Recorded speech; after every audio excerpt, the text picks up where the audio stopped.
So now part 2 of part 1 of the video of the wash machine was leaking.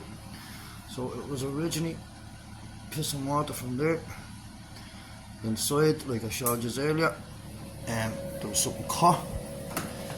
And now instead of going buying a brand new wash machine, here we go. Happy days.